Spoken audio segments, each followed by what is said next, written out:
West Palm Beach, Florida. The first 2 times the Patriots saw Tyreek Hill, they didn't really see him.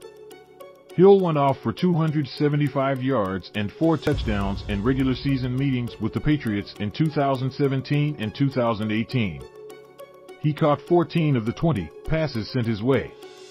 Patriots Talk. Will blitz-happy Dolphins get to Mac Jones in Miami?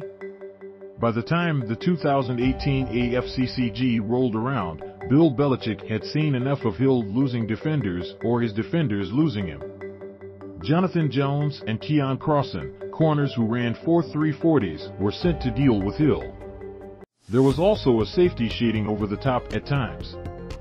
Hill caught 1 pass for 42 yards and the Patriots scored one of the most stirring wins of the Brady-Belichick era at Arrowhead Stadium. The last 2 times the Patriots dealt with Hill, they held him to a manageable total of 126 yards. Not exactly bottled up, but somewhat contained. Tyreek's not in Kansas City anymore. And beginning Sunday, the Patriots will start from scratch figuring how his new team, the Miami Dolphins, plan to deploy him. Miami didn't give up 5 draft picks and cough up a $120 million contract to use Hill as a decoy. He's going to get the ball. I think that's the big thing, Belichick said Tuesday. We'll see how they play him, how they use him. Might be different than Kansas City, might not. We'll see. Asked to describe Hill's speed, Belichick was succinct. Fortunately, the Patriots still have Jones to put on the case. Speaking about his team's success holding Hill down, Devin McCourty said, obviously the scheme and going out there and competing are factors, but I would say Jon Jones doesn't get a lot of credit on our team over the last few years with J.C. and Steph having gotten more attention. He's been a key part of our success. His ability physically to run with Tyreek Hill as much as anybody can run with him and go out and compete against him has made a difference. You put that together with the game plans that we have and it's been pretty good. But this is unique because we're going against a guy in a whole new offense, McCourty pointed out.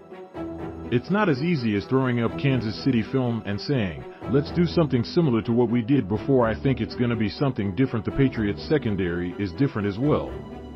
With Stephon Gillmore and J.C. Jackson gone and a fleet of smaller, quick, waterbug corners filling the depth chart, it's clear Belichick looked around the division and realized the speed in Miami, Buffalo, and New York needed to be answered. Hill isn't the only receiving addition Miami made. They picked up former Cowboys receiver Cedrick Wilson, a big slot who had an excellent game against the Patriots last year. With Hill, Wilson, Jaylen, Waddle, and Mike Gesicki, tight end/wide receiver hybrid, there's a lot of talent in the Miami passing game.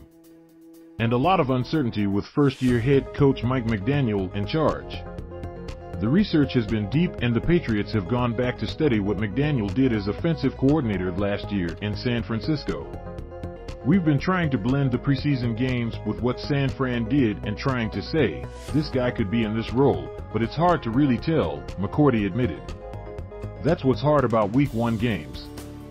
New offense, new players, not just Hill, but Cedrick Wilson in the slot. We don't know how that's going to mix.